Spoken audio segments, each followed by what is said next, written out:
But I am very excited to be with you all today. As many of you know, this is my very first book. Never done a book before, but this is an oh, thank you. But what a great first book to be able to tell the tale of the White House garden. And I hope you guys enjoy it. I want to thank our hosts, Lissa and Bradley, who are the owners of this wonderful bookstore, a real staple of this community. The first time I've been able to be here. Thank you for hosting us. I want to recognize the Dwiggins family, who are highlighted in the book. They work on a community garden in North Carolina, which is one of the many community gardens that are highlighted in the book. It's great to meet you in person. Thank you for allowing us to share your story in American Grown. But that's also part of what this book is. It's not just the story of the White House kitchen garden. It's the story of community gardens all across this country, because the truth is, the idea of the White House garden is not unique. Community gardens are mainstay in so many communities across this country, from rural America to my neighborhood on the south side of Chicago. There's a community garden in one of the parks that I grew up using as part of the camp project. Rainbow Beach Day Camp has one of the first ever community gardens. And I didn't even realize that until I started writing this book and doing the research. But community gardens are a significant part of the history of this country, which is why we thought it was important to incorporate these stories in the telling of the White House garden story. But my goal in this book is to share the story of the creation of the garden, because while it is semi-open to the public, because if you visit the White House along the South Lawn, you can see the garden from outside of the White House. But millions of people don't get a chance to come to Washington. They hear about the garden. They don't get an opportunity to see it. So we wanted to use this as an opportunity to tell people about how we started it, how we thought about it, who all is involved, what kind of role Bo plays. He's a very significant part of the book. And we also wanted to talk about, to use it as a way to talk about one of the issues that is important to me, and has been something that I've talked about a lot as First Lady, is ending the epidemic of childhood obesity.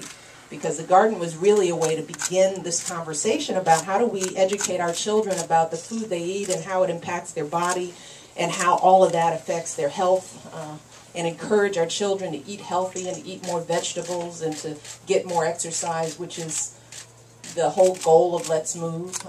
So all that is a part of this book, and it's trying to do a little bit of everything. It's a beautiful picture book. They're beautiful pictures that let you on the inside of what happens behind the scenes, but they're great stories. There are wonderful recipes in there, shared by the White House chef, so it's doing a lot. And I found that my girls really enjoy just thumbing through and looking at the pictures, but slowly but surely they started to actually read what was in there.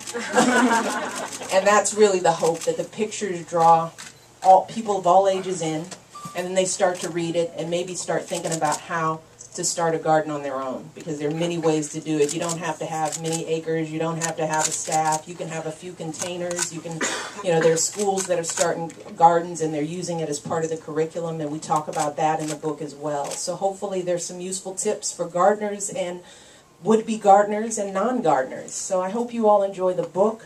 Another important thing about this book is that all the proceeds, 100% of them, go to the National Park Foundation, which is really critical because it's going to help support yes, indeed.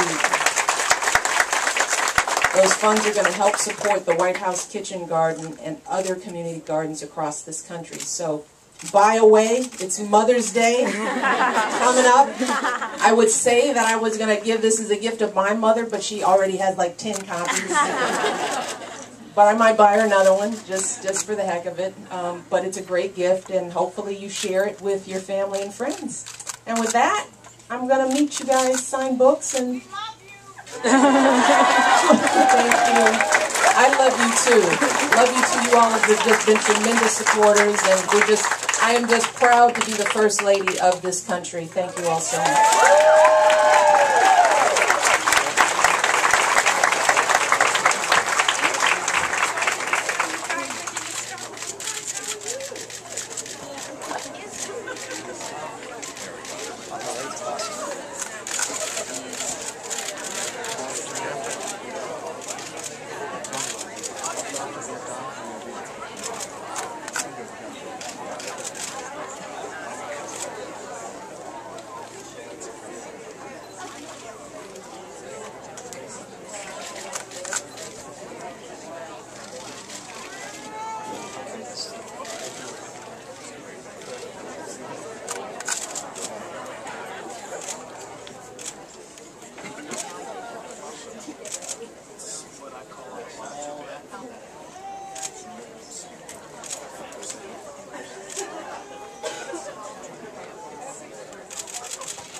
I